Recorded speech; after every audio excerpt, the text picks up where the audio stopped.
Okay, everyone, it's 7 o'clock, and I imagine there may be still some folks that join after we get going here. But I'd like to say hello, good evening, and welcome to tonight's session. My name is Kate Hamilton, and I am a relationship manager with Farm Credit out of the Simcoe office. And I'm very happy to have all of you joining us this evening. So again, I will say, as folks come on, please do mute your lines and turn your cameras off, please, and thank you. I'd like to begin by acknowledging the Indigenous peoples of all the lands we are on today.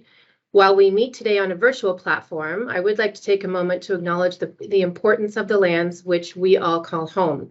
We do this to reaffirm our commitment and responsibility in improving relationships between nations and to improve our own understanding of local Indigenous peoples and their cultures. From coast to coast, we acknowledge all ancestral and unceded territory of all Inuit, Métis, and First Nations people that call this land home. Please join me in a moment of reflection to acknowledge the harm and mistakes of the past and to consider how we can each try to move forward in a spirit of reconciliation and collaboration.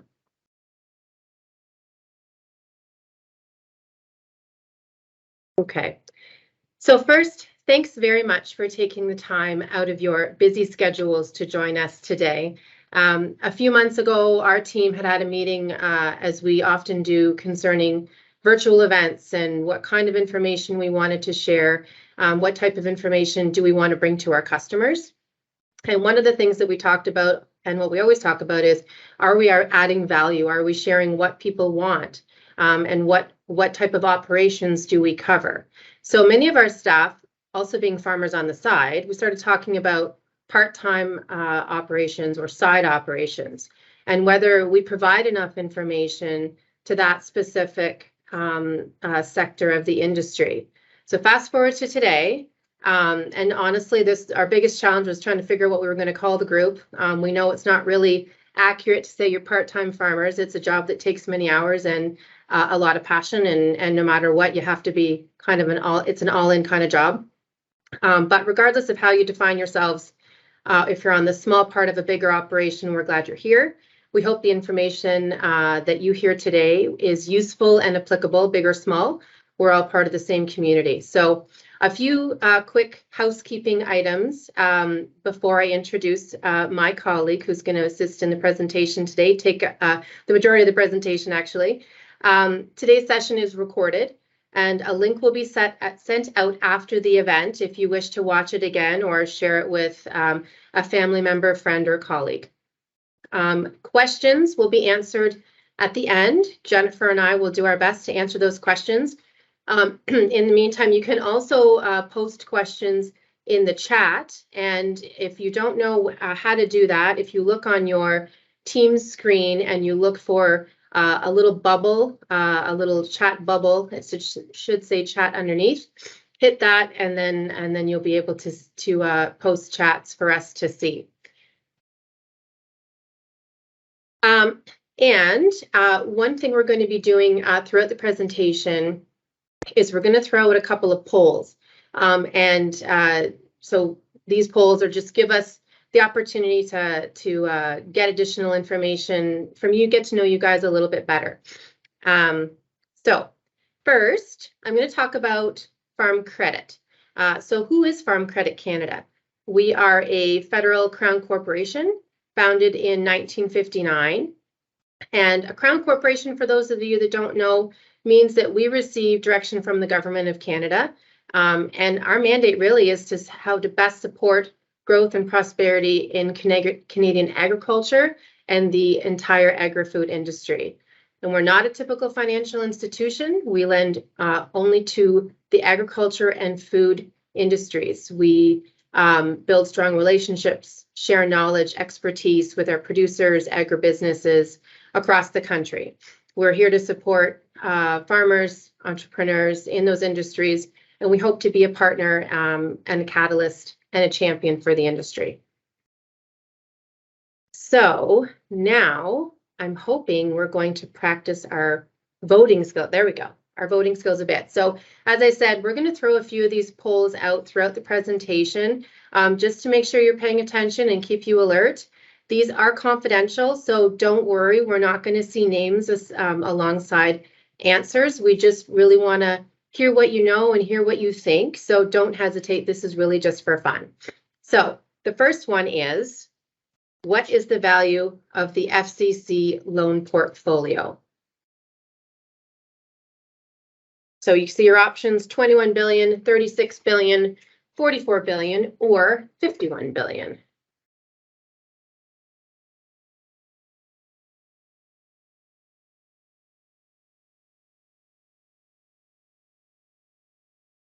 And hopefully folks can see the responses pop up right in front of our eyes. I'll give folks just a few more minutes.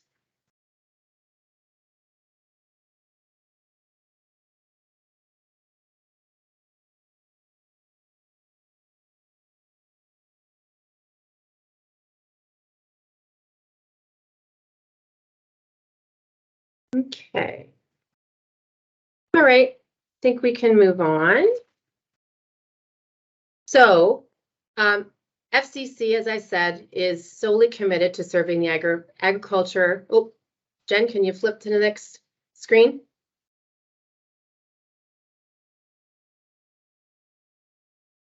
There we go. Okay.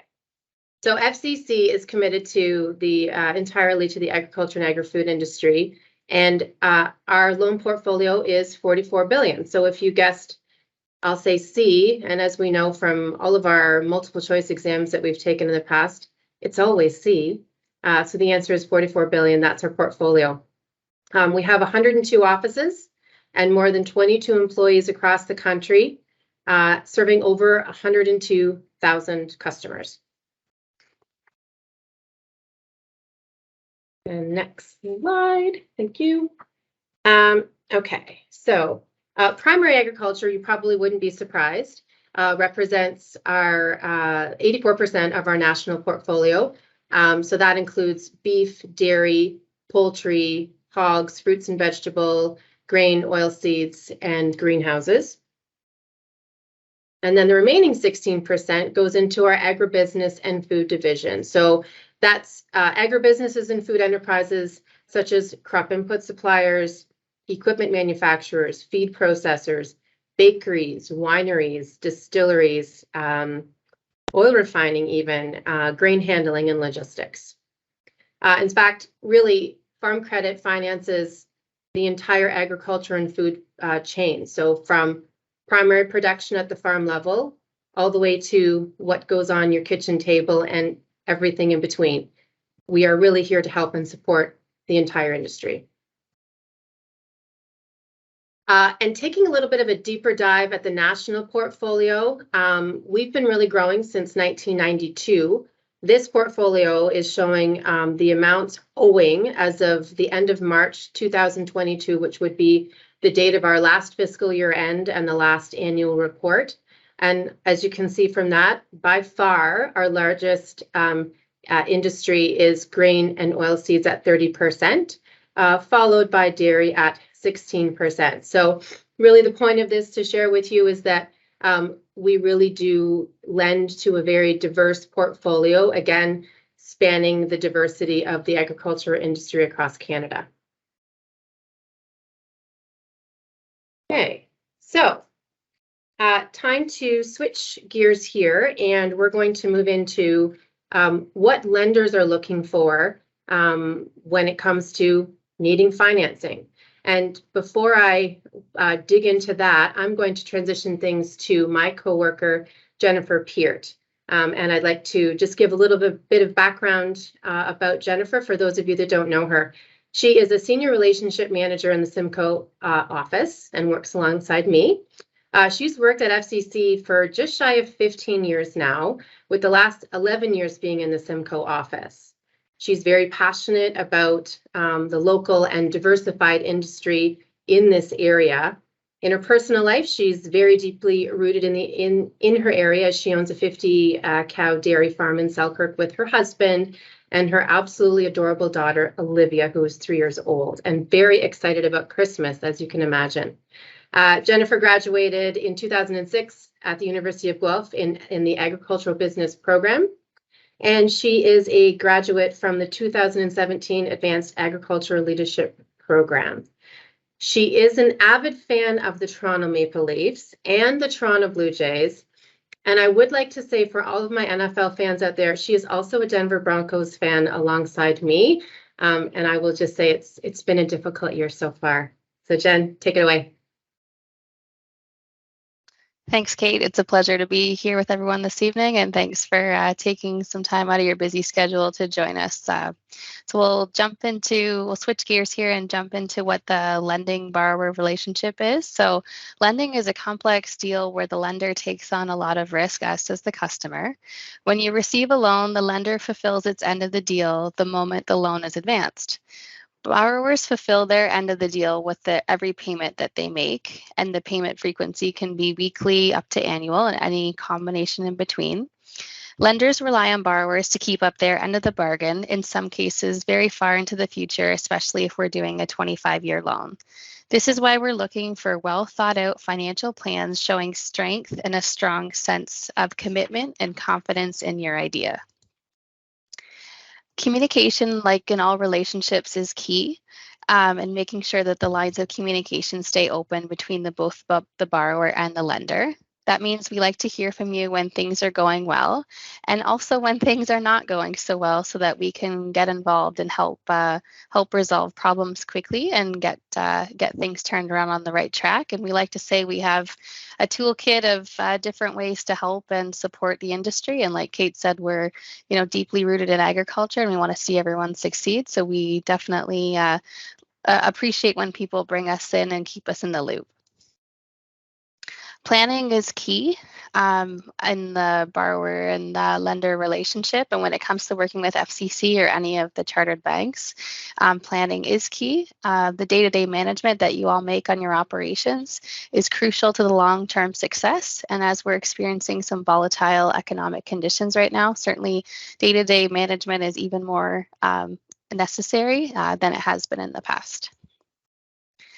Some tips that we would ask before you come and meet with us is we like to see information gathered. So it's important to prepare a net worth statement. So a net worth statement or a balance sheet provides a snapshot in time of what your assets, things that you own, and your liabilities, anything that you owe, from credit cards to lines of credit to loans.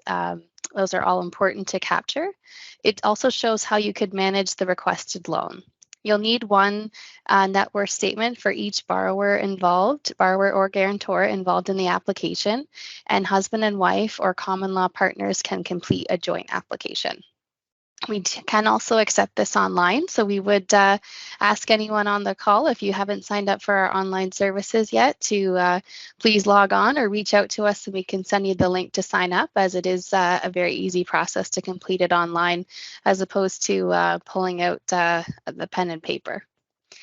We also need tax returns and financial statements. So we require 3 years of historical information, and the tax returns are to be accountant prepared dating back 3 years. And we also like to see projections as well, and what you're looking to do, and any differences that might be from the past. We would like to talk about that as well. Tools and ratios. Consider a cash flow analysis if you're able to on a 12-month basis, showing your cash inflows, your monthly income that you have, and your monthly expenses. Something to keep in mind is that there can be a time of year when expenses will outpace income coming in.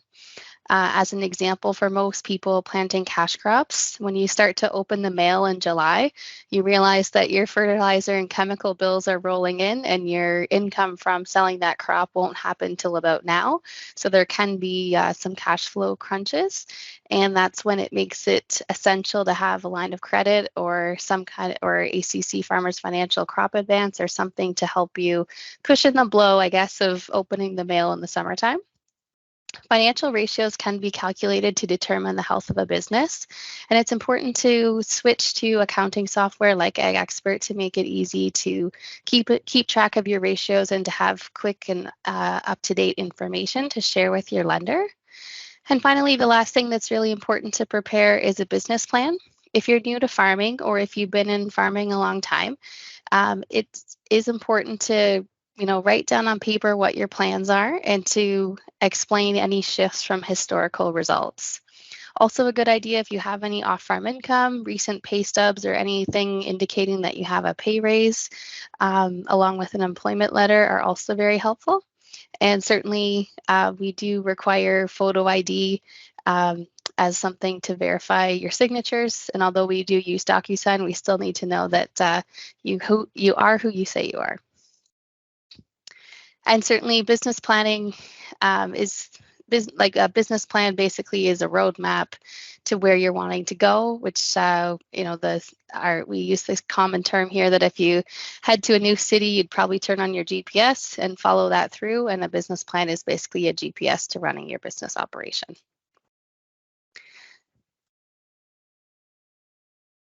So in the business plan, some tips and tricks for you. It's helpful to have a business profile. So business profile is basically who are you? So who are the managers involved in the operation? What's their background? Did they attend college, university, a trade at school? Any resumes can be included. Any experience in management on the specific subject? Have you taken an artificial insemination course if you're wanting to breed your own cows? Do you have experience in nutrition? Do you have your AZ trucking license? Anything like that that would explain how you're going to execute on your proposed plan. Another thing to include would be objectives. What's your goals for this year? What's your goals for 3 to 5 years down the road? What's your 5 to 10 year plan? If you have any children, what is your succession plan going to be? Any kind of idea as to where we're heading to make sure that we can structure your loans to have enough principal paying off to allow you to readvance and reborrow if you have that next project in mind. Another thing to keep in mind would be marketing. Especially in the Simcoe office, we have we are blessed to have a great variety of different products being grown, especially in the field. We can have pumpkins to sweet corn to cash crops, you name it down here. So it's important to know what you're growing, at what price are you planning on marketing it, what's your cost of production, what's your plan B if there's crop failure, do you have crop insurance, anything to help mitigate the risk of marketing and receiving income for your product. Do you have any strategies like pre-booking grain, pre-booking inputs, anything to do to basically yield the most income from your crop? And then to also provide your own strengths, weaknesses, opportunities, and threats, a SWOT analysis on where you think you're doing well and where you think you need some improvement. And if you have something you feel you need to improve on, to connect with a partner, or perhaps an accountant or an expert in your industry to help you overcome that challenge. And finally, any financial information you can include, past financials, a kind of an assumptions page on how you want to, on what things are changing.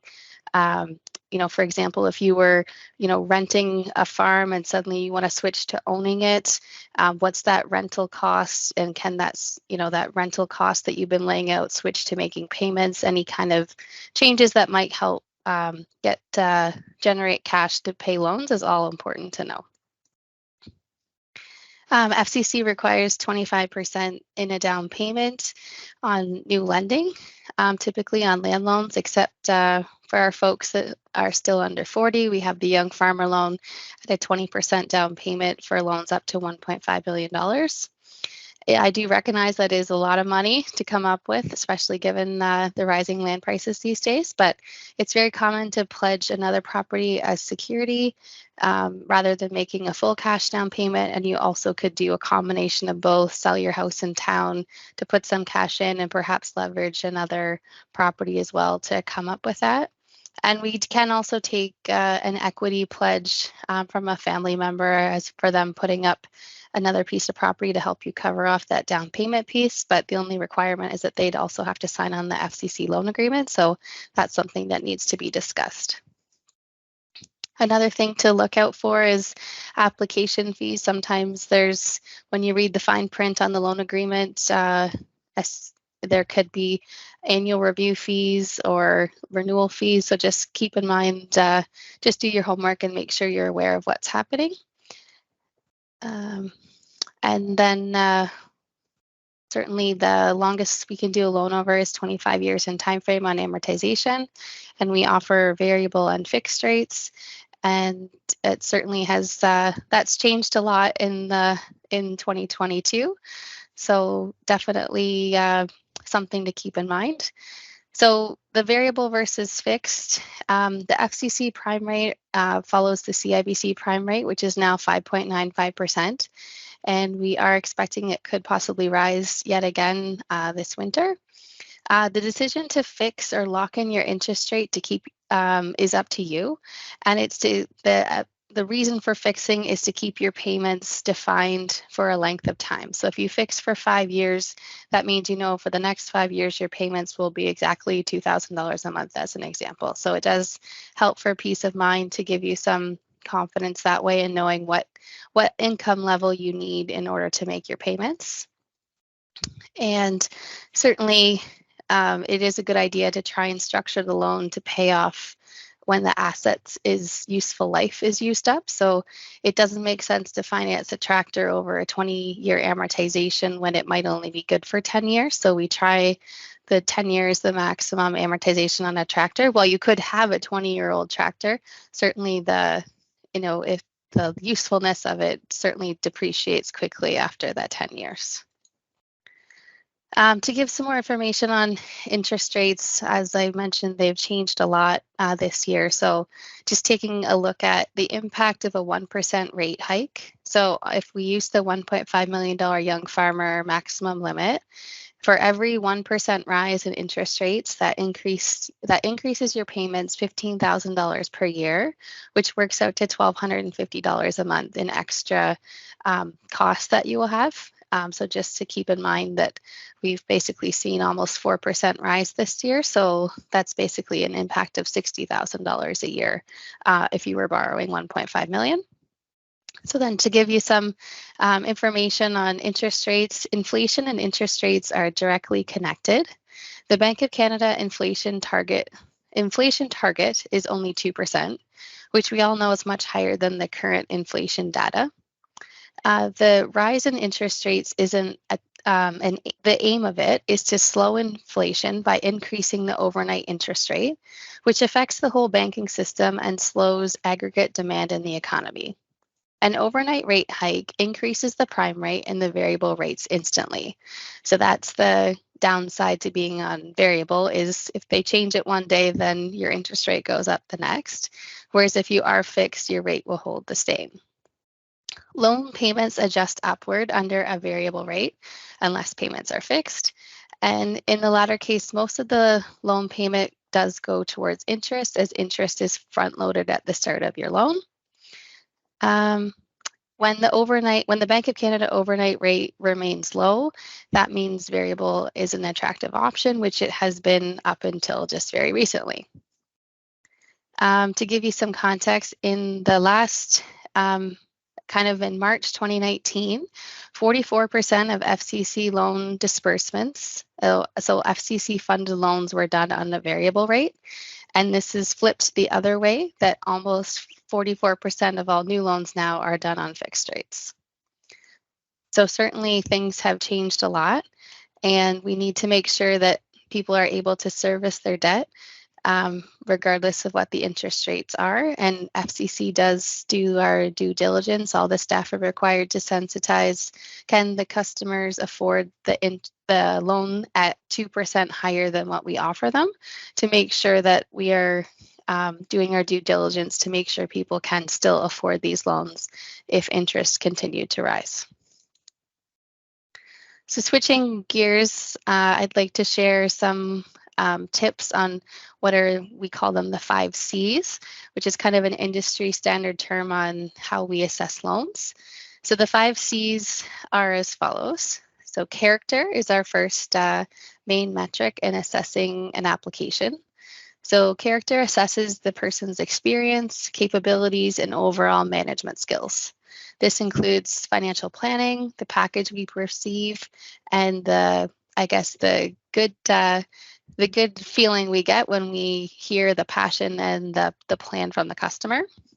The second one is capacity. This addresses the past financial performance of the enterprise, which is a strong indicator of its future viability and the likelihood of loans being repaid in an orderly manner. Commitment. The owner's commitment to the enterprise is crucial to its success. We consider both financial and non-financial commitment to the business.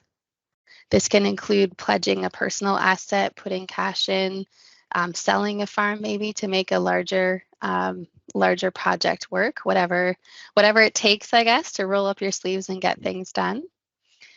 Conditions assesses the future viability of the enterprise and determines risk. We evaluate external conditions related to the business, like legislations, any free trade agreements, any policy rules or changes that could affect the industry, market conditions, and potential economic impacts. And the final one is collateral, which is the secondary source of repayment on our loan, and certainly the last resort we're hoping to get the loan paid from, but it is something we also have to assess.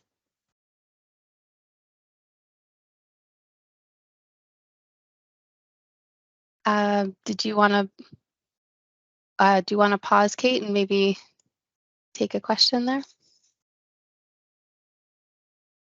You're on mute, though. You know, I had to do that at least once. I'm sure it won't be the last time. We can take that question now if you want. That's fine. So we do have a question around payment frequency. So the question is, do you have any loans for farmers without monthly payment when the farmer owns the land and do not have any mortgages on it? So if I'm interpreting that question correctly, I would say we don't necessarily tie our payment frequency requirement to the type of loan. It more is tied to how cash flow. So we always like to say we like to follow the money. So if the majority of your loan repayments coming from an off-farm job where you're paid monthly or biweekly, then maybe it would make sense to have a monthly or biweekly payment set up. Versus if you're paid on a semi-annual or annual basis, the majority of income that's repaying the loan, then absolutely we would look at having a different payment frequency. Essentially, we want to have a payment frequency that lines up with your cash flow and makes it most easiest to make that loan repayment. Jen, do you have anything to add to that? Is that good? And then another question we'll go through quick here. Do you fund the sale of a farm? So if you're asking if financing a farm is something that we do, absolutely. Land purchases are certainly one of our, I would say the majority of our loan purposes and definitely something we would finance. Okay. That's awesome. Thank you. Okay. All right, we'll talk about a really exciting topic of credit scores.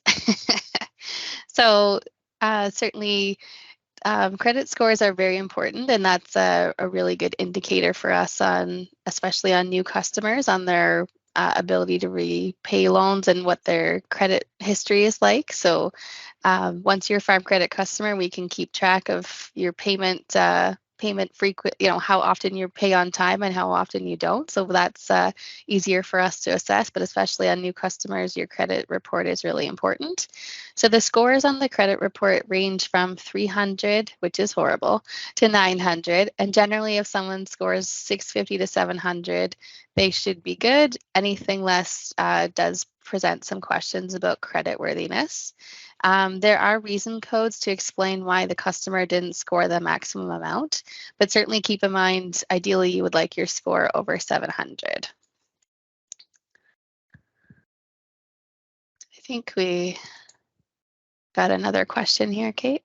We do. So just to make sure folks are still awake, give Jen a little bit of a break, get a chance to grab some water. So our next question is, do you have a personal Equifax or TransUnion account? So not a wrong answer here, just looking for where folks are at with this. We'll give folks a few minutes.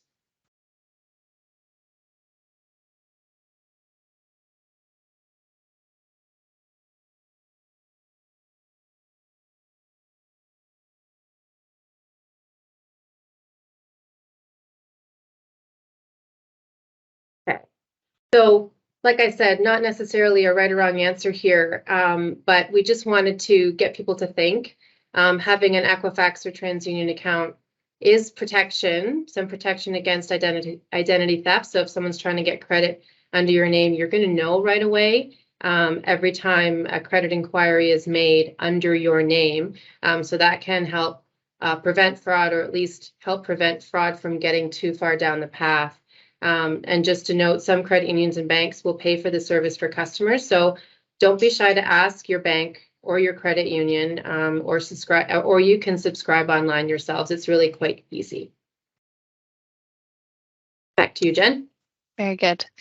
So why is it important to build credit? Credit scores improve if you maintain a record of paying on time and don't appear to be overutilizing credit.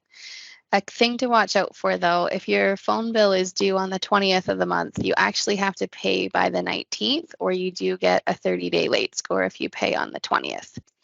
A lender is not supposed to share your actual credit score number, but may ask about specific incidents, a judgment, a collection from a lender, any really high balances. All of those things are fair game, so please be prepared to explain any negatives. We realize there's often two sides to every story, and certainly our friends at the cell phone companies are very quick, especially to report, and like I said, any payments that are made on the 20th and not on the 19th. Late payments or collections can be on your credit rating, and if you do declare bankruptcy, it's on there for 7 years. And it can take many months to get things removed, so just keep in mind that you'll need to be diligent about managing this score for sure. So this is an example of an Equifax report.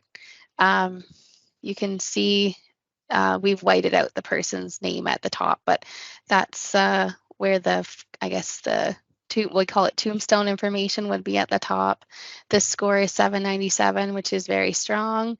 And then it will show who all pulled this person's credit. So canola growers, Parrish and Heimbecker, if you were trying to market some grain, or if you were there'd be crop input companies here, cell phones, if you're getting a vehicle loan, all of these will be listed. And also the number of inquiries does also pull the score down as well. And then all the banks as well pull it. Farm credit will show up, but we don't report to Equifax.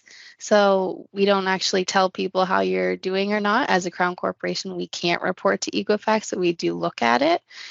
So you can see this is a credit card, basically CNH Capitals if you have a tractor loan or a lease, with John Deere Credit, Case Credit, Kubota Finance, anything like that would show up. This is RBC Royal Bank. It's likely a credit card here. So you can see so they're saying CNH Capital you have a monthly payment of $595. The balance owing is $22,600 as of 2017 in June, and there's 30 days late, 60, 90. So this is, we would consider to be a very clean report.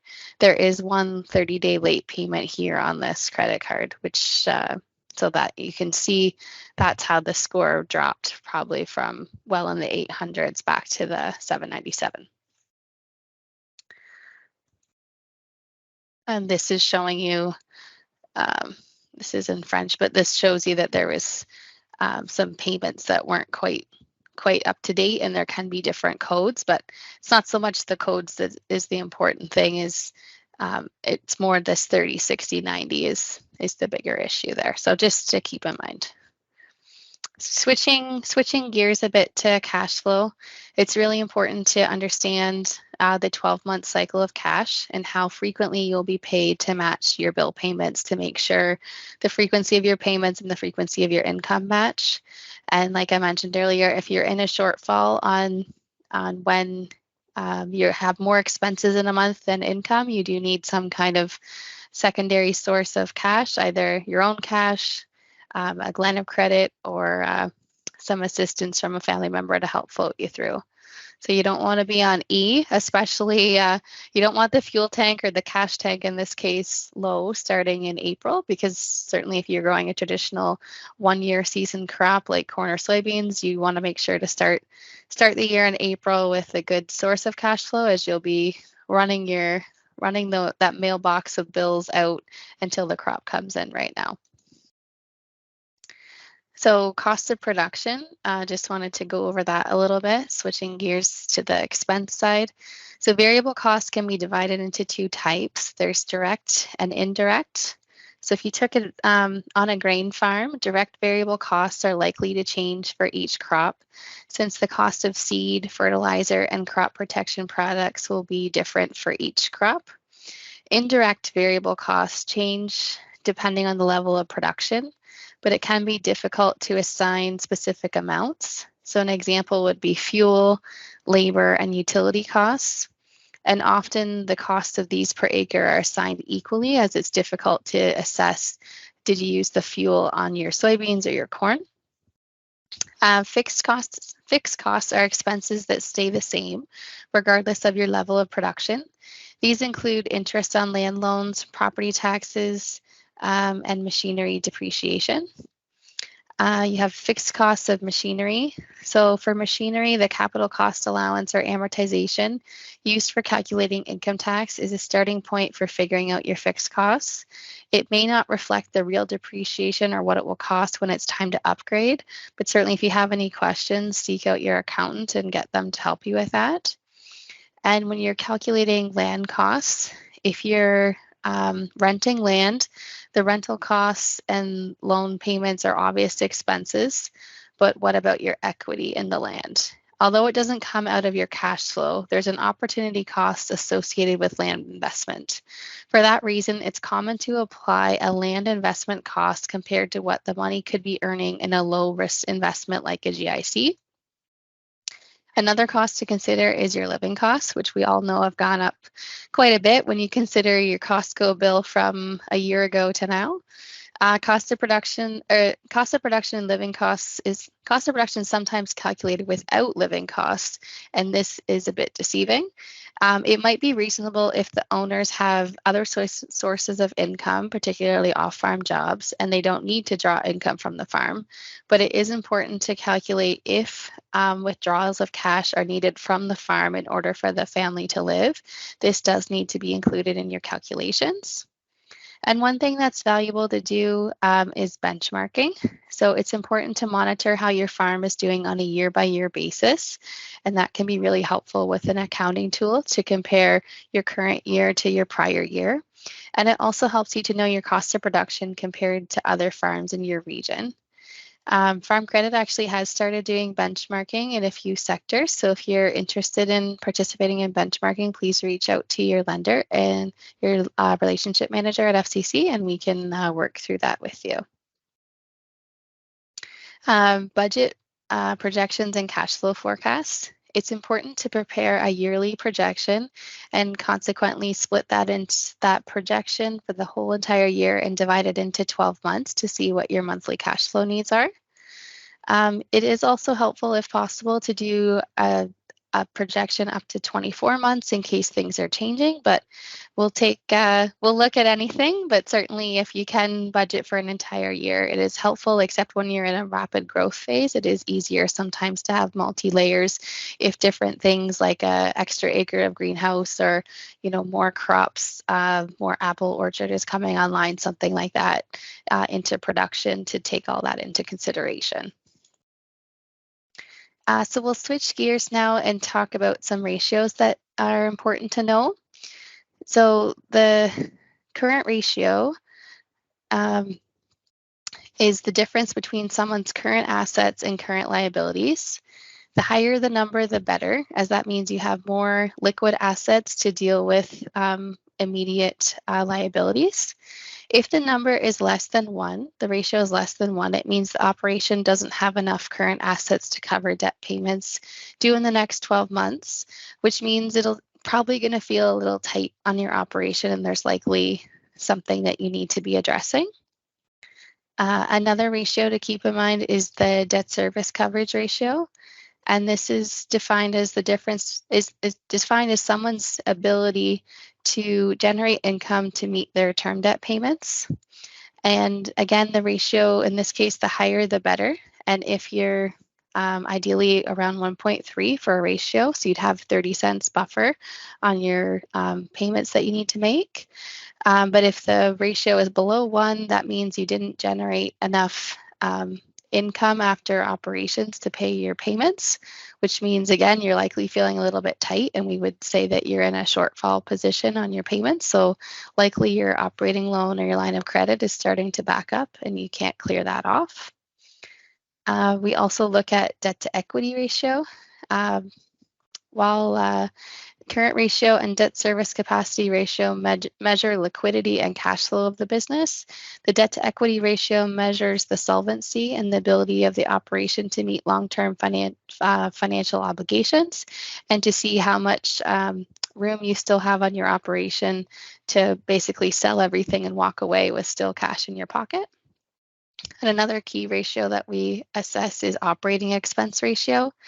And the operating expense ratio, we do pull out term interest, depreciation, land rent, and property taxes against the gross revenues, and that's expressed as a percentage.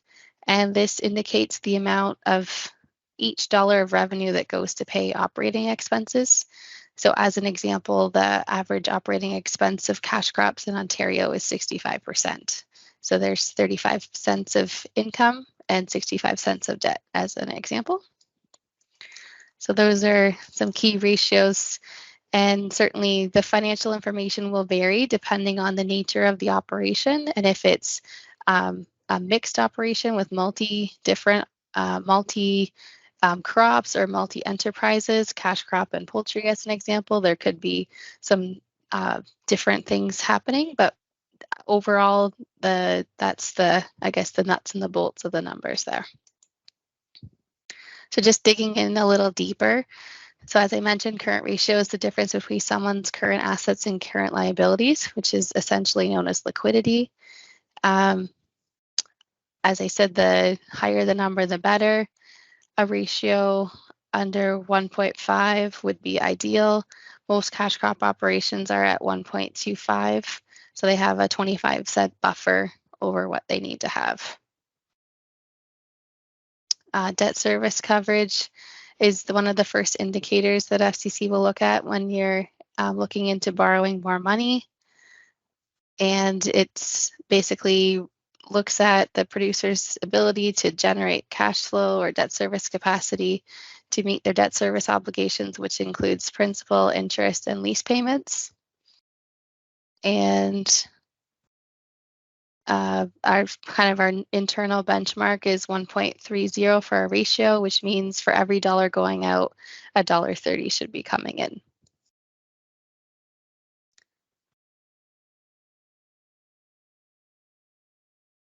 And the debt to equity ratio, also known as the leverage ratio, is an operation's total debt versus their total equity. In this case, the lower the ratio, the better, as that means you've got more equity or more skin in the game and can look to borrow some more money. So if a farm's assets are worth $1 million and their total debt is $300,000, the equity is $700,000. So if you sold your farm for $1 million and owed $300,000, you'd get $700,000 in cash to walk away from before you paid your taxes. The debt to equity in this case, you would divide 300,000 by 300,000 of debt divided by 700,000 of equity, which would give you a debt to equity ratio of 0.43, which is very satisfactory. And when you hear a business is very highly leveraged, it means the ratio is inverted the other way. And you don't want to exceed that your debt is higher than your equity. So if your ratio is 2.0, it means your creditors have invested $2 in your business for every dollar that you have, which means you're quite offside on your debt to equity ratio. And the chances are you're probably going to start hearing some no's from us or others. Something else to consider is that if you log on to FCC's online services, we have the farmland values report that you can look into. The previous and current versions are on our website through that online services portal. And just looking at the information in Ontario, in the Ontario report in 2021, the average prices for farmland have increased by 22.2%, which is a massive number, and the highest average increase reported amongst the provinces. And we've broken it down by the 2021 value per acre per region. And you can see that we kind of fall into this area here, which has seen even further considerable increases over the Ontario average. I'll turn it back to Kate. Thank you. So we have another poll question for you, and this is a question I get asked a lot. As a landowner, what is the best option in terms of money? Should I be growing my own crop, or should I be renting out land to another producer? So folks could take just a quick second here and throw in what their opinion is, and then Jen is going to continue on in this topic, and you'll see if your initial answer is still the answer you would have given after you hear a little bit more about it.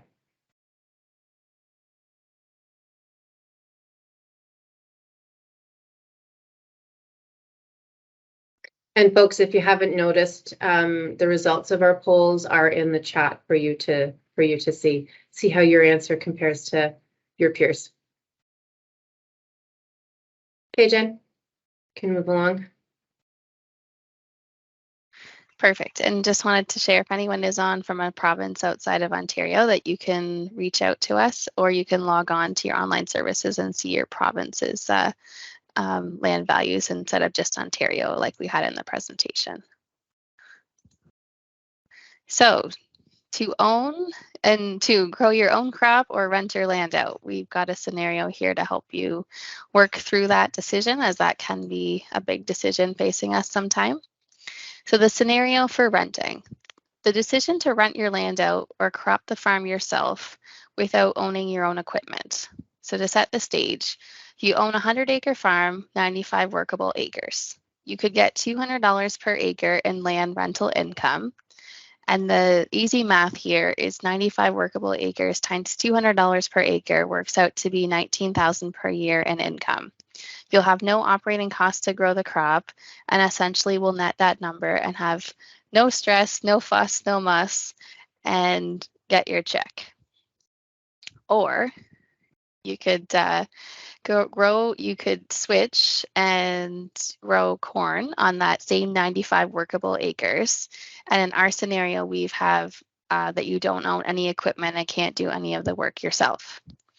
So the total income you would have would be 95 workable acres, and we assumed 150 bushel per average corn yield, which was taken from the OMAFRA crop yield guides for this area, times by $8.50 per bushel corn price that we're assuming that you locked in, would give you a gross income of $121,125 for 2022. Then looking at the expenses on what you would have. So corn seed, we said you'd have $300 per bag times half a bag per acre times 95 acres works out to $14,250 of seed costs.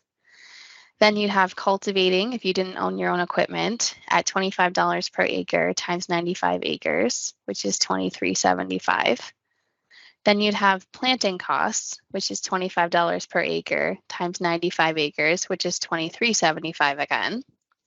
Fertilizer costs again, assuming that they aren't going to keep going up, is $500 per acre times 95 acres, or $47,500. Herbicide at 100 per acre times that 95 gives you $9,500. Combining at $50 per acre is $47.50. Trucking at $48 per acre is $45.60. And drying, because your corn was wet when it came off, at $30 per acre. If you sum all that up, you get total expenses of $88,160. And taking that off your $121,000 you had at the start leaves you with $32,965. So with that, out of that $32,965, it doesn't include any fixed costs like insurance, property taxes, or financing costs like interest. It doesn't protect you if you have, I didn't include crop insurance costs in here, as not everyone does have crop insurance on their crops. And it also doesn't include if your yield or the price of the crop went up or down. So while the net number is higher than the $19,000 that you would have got if you just rented it out for $200 per acre, you have to understand and decide for yourself, does it make sense to have the stress of growing this crop and to coordinate all of the different people needed to get this crop grown, or should you just rent it out? So while the poll said to grow your own, I just wanted to work through, it's okay if you decide to go the other way, but you have to decide what's important to you. Is the $32,000 important to you, or is the $19,000 with no stress? That's a decision that you as a manager need to make, and one that we support both options at Farm Credit, as we want to make sure it suits the customer. So just recognizing that each person can be different, and that's okay because we're all individuals and there's different ways to attack this beast of farming. So now we'll switch and do a repayment capacity scenario with a 60 kg dairy farm. So a 60 kg dairy farm can gross roughly $7,100 per year in gross income per kg. And, And so our repayment capacity is net earnings plus any off-farm income minus cost of living minus unplanned expenditures equals your repayment capacity. So in my scenario on the dairy farm, sorry, I got a bit ahead of myself there. So we've got the 60 kilos and at the $7,100 gross per kilo. We're assuming the average operating expense in Ontario at 60%. So that right away takes off $248,000. Then we've got withdrawals of $35,000 for the family living, and we're giving ourselves a buffer of 5%. So basically saying there could be 5% of costs that we weren't expecting. So that means from the 426, we're left with $121,000 a year in payments that we could, in income available to service payments. So then if we switch to a loan simulation, if we did a young farmer loan of $1.5 million with a 20-year amortization at a variable rate of prime plus a half, which is the young farmer rate currently today at 6.45%, your monthly loan payments would be $11,065 a month, or $133,000 per year if you looked at an annual payment calculation. So based on having $121,000 to start with, you'd be short $11,000 per year, or 1 month of payments.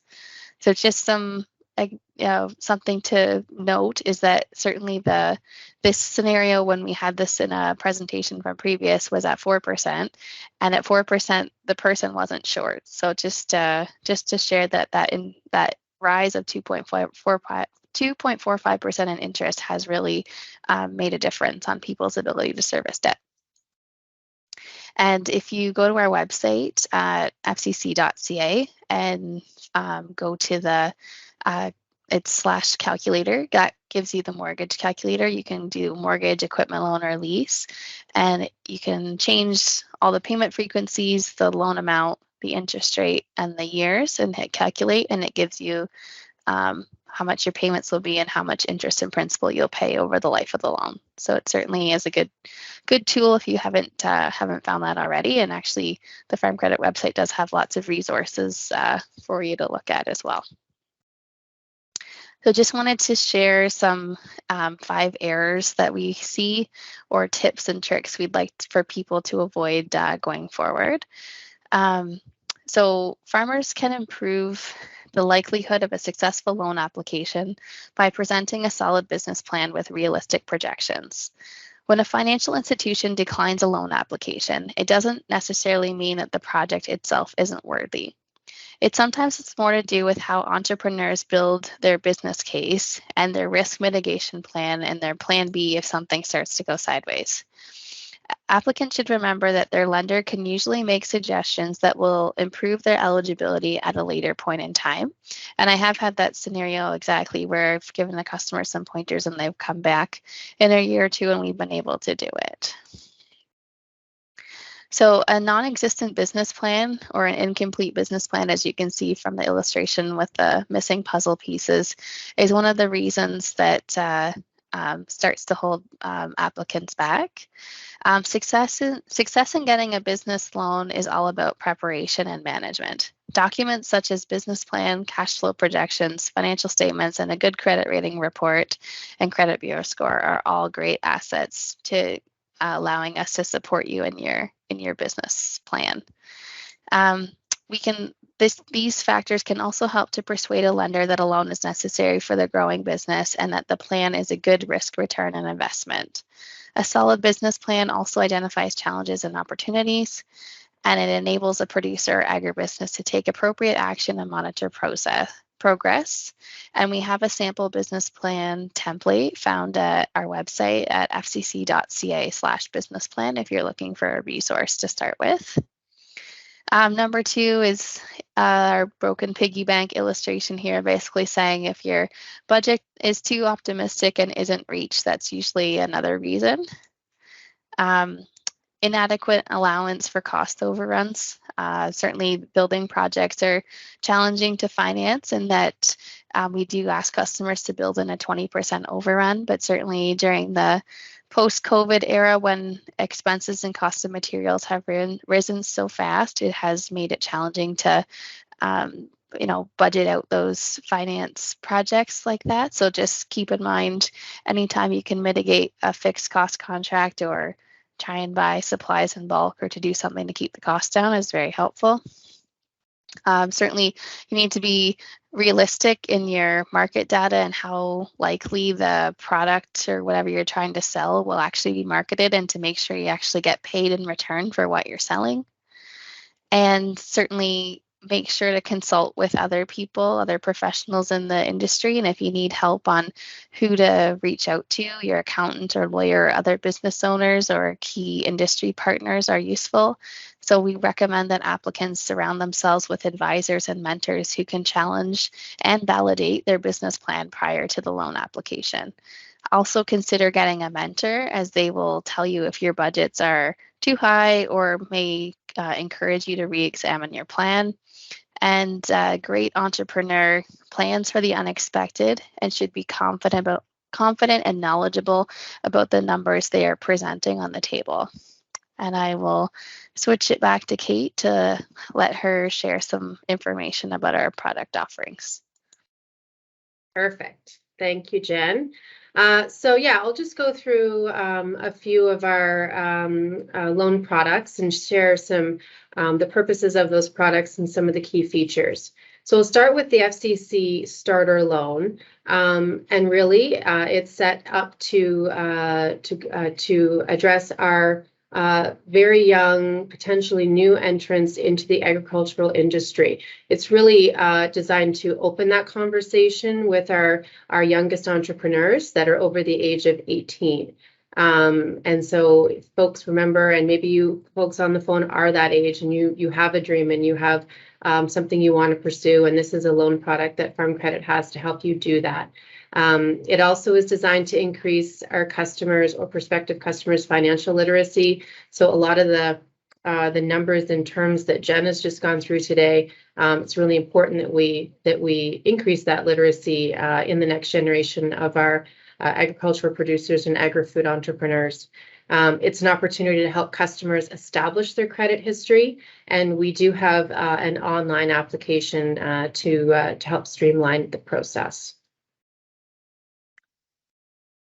Next, we have our Young Farmer Loan. So our Young Farmer Loan is, again, to go support our younger farm generation. So if you're between ages of 18 and 39, you would qualify for the Young Farmer Loan. The key features, we do have special interest rates, and we have no loan processing fees. We can lend up to $1.5 million of exposure. That can be done over multiple loans. It doesn't have to be done all at once. It can be over a period of time over multiple credit facilities.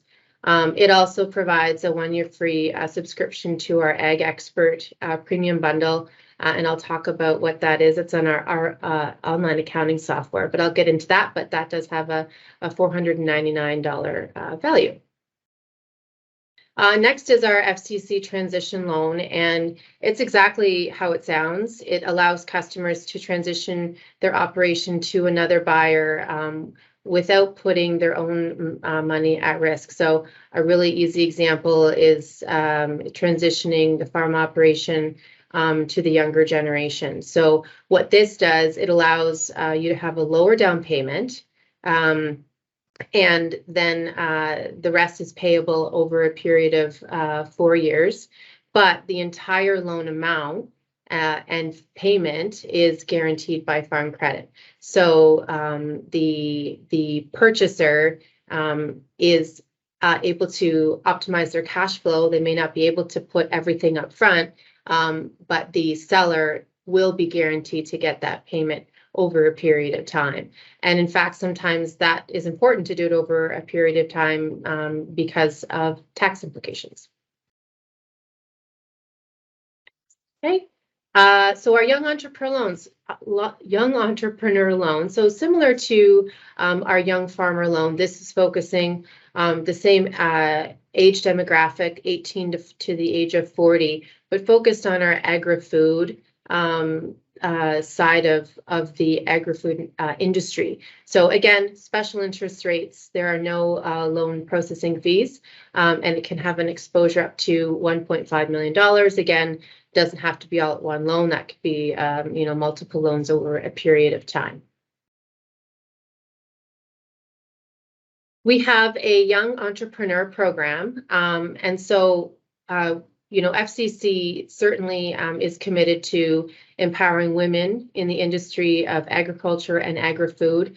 And we've done a lot of research and discussions with women in the industry, and we discovered that there were some pretty obvious needs. One was increased access to capital to start your business, access to business and competency skills, so learning, and access to tools and resources, essentially network to help people learn from one another and be inspired. So the loan, the Women Entrepreneur Loan is a way that we can do that. So it's a one-time loan, processing fee waiver up to $1,000, with the thought of that money, rather than going to us, be reinvest. So for women to reinvest it back in themselves through networking, through learning.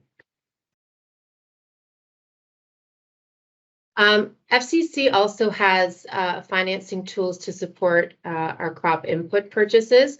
So essentially, it really is this program matches your cash flow cycle as it pertains to purchasing crop inputs for the following crop year. So you can do that over a period of 18 months. Purchases starting September 1st. Are not actually due for 18 months following March 15th of the following year. And it provides you the flexibility to access these funds at the point of sale at your actual agricultural or agribusiness retailer. So where you're buying your feed, your seed, your fertilizer, you can access the application process directly at your retailer.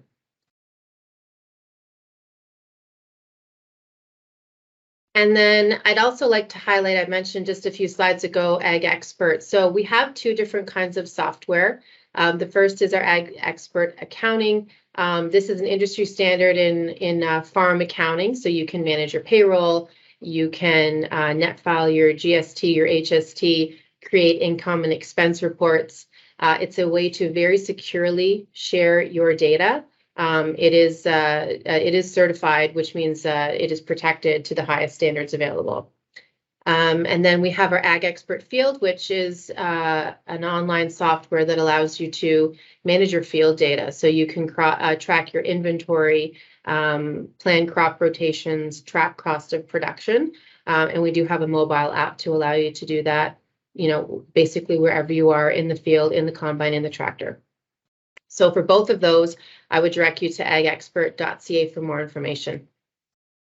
Earlier in this presentation, right at the beginning, I talked about what Farm Credit is, who we are, what we do, and yes, we offer a lot of different financing options, but a key thing that Farm Credit does is support and share knowledge. So the knowledge piece is really important to take everyone's management skills to that next level. So we do that through articles, videos, events, our Agri-Success publication, podcasts, and e-newsletters. So you guys can get signed up for this if you haven't already. Go to fcc.ca/knowledge and you can sign up for any one of these platforms. The topics vary. They are quite timely, could be interest rates, updates on commodity sectors. We really do try to stay current as to what challenges and updates are affecting the industry. And then lastly, I'd like to highlight our FCC vision panel. So for Farm Credit and as lenders and as a relationship manager, and I know Jen would agree with this too, we think about our customers when we're making decisions all the time, and we have our customers at top of mind.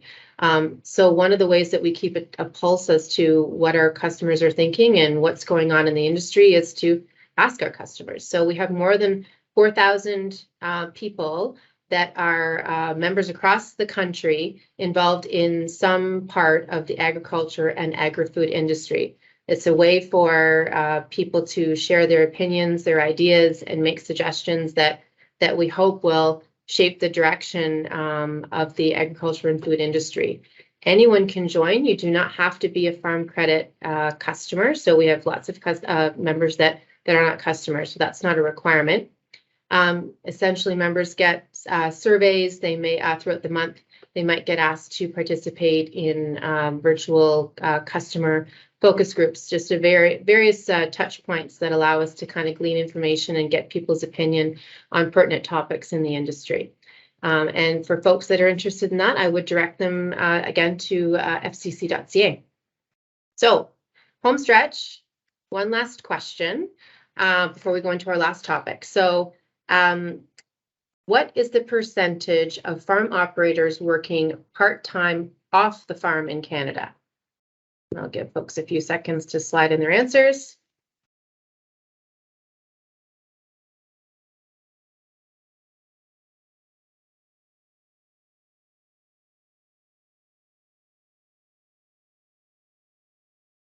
Okay.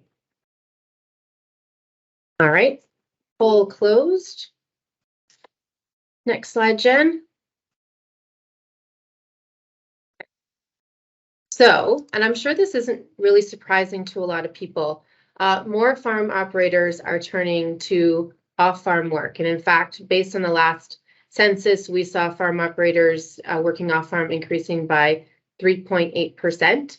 In 2020, if that would be 47.7% of all farm operators in Canada are reporting off-farm income as well as farming income. In 2015, there were 120,000 farm operators working off farm, and by 2020 that's increased to over 125,000. So of those farm operators who worked off the farm on a full-time basis, that went down slightly, while the number of those working part-time off the farm increased from 31.9 to 34%. So for those of you that guessed 34%, there are some out there I see in the poll, that is the results from our last census. So interesting changes for sure that we're seeing in the industry, which we thought is very pertinent to a lot of the folks that are the focus of tonight's call. So now comes down to some time for Jen and I to take some questions. It is just after 8 o'clock. We are happy to sit and answer questions. Jen and I will share that task. So either if you'd like to unmute yourself or raise your hand, if folks can see the hand emoji at the top, you can do it that way. You can also just throw any questions you have in the chat.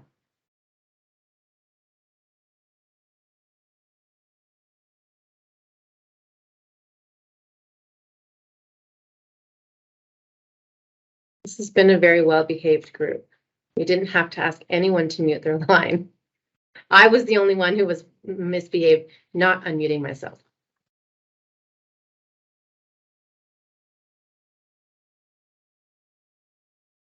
No questions? Well, certainly if something comes up after tonight's call. Ooh. I do see a question from April. Yes, April, this whole presentation has been recorded. So we will be sending out an email to all of our participants with a link to that recording sometime in the next few weeks. Thanks for asking.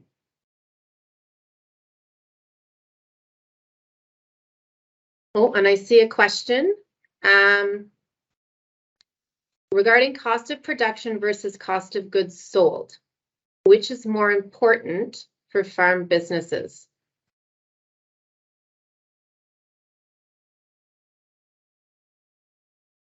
You want to take that, Jen? Oh, now you're on mute. I knew I was going to mess up at some point. Sorry about that. Yeah, I would say cost of production and cost of goods sold is essentially the same thing. It's whatever we see different accounting firms put.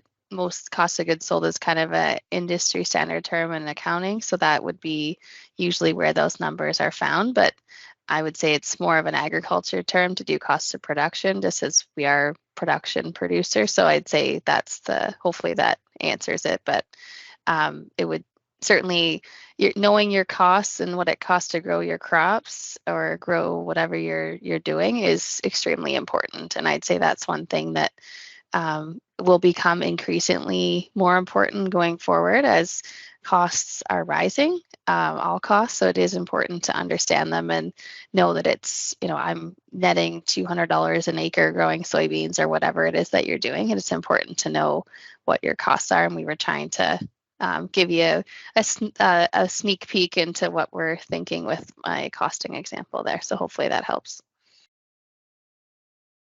Thanks, Jen. I'll throw it out there. One more last call for questions.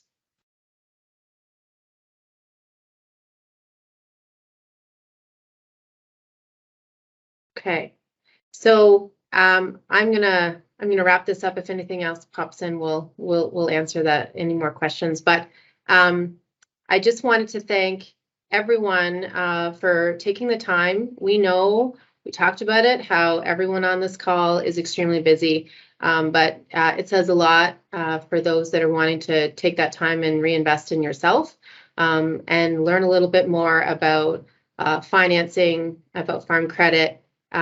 Jen went through a lot of important information that we hope helps folks understand what we look at as lenders when we are reviewing a credit application. So your business plan, how we interpret credit scores. Hopefully you took some takeaways how to improve your credit scores. All of the financial ratios that we look at and how we interpret them. So when we sit down and we go through our analysis with you, hopefully this helps to make more sense so that we can kind of speak a similar language when it comes to going through our process and reviewing a financing request. And we shared some of our key features of our financing products, everything from young farmer transition loans to support the next generation, financing of crop inputs for your crops. So it was a lot of information. So for those that were either on tonight's call or would like a little bit of a refresher, hopefully having access to the link will allow you to go back through and review this information. So that will be available shortly. We'll also have a link to an evaluation in the email that we would really encourage you to fill out. We would always like to get better, and we can't do that unless we hear from folks that have participated. What did you like? What didn't you like? I can tell you we do read everyone's comments and do our very best to make things better and make these sessions as effective as they can be. So with that, on behalf of Jen and all of us at Farm Credit, I'd like to thank everyone for their participation and enjoy the rest of your evening.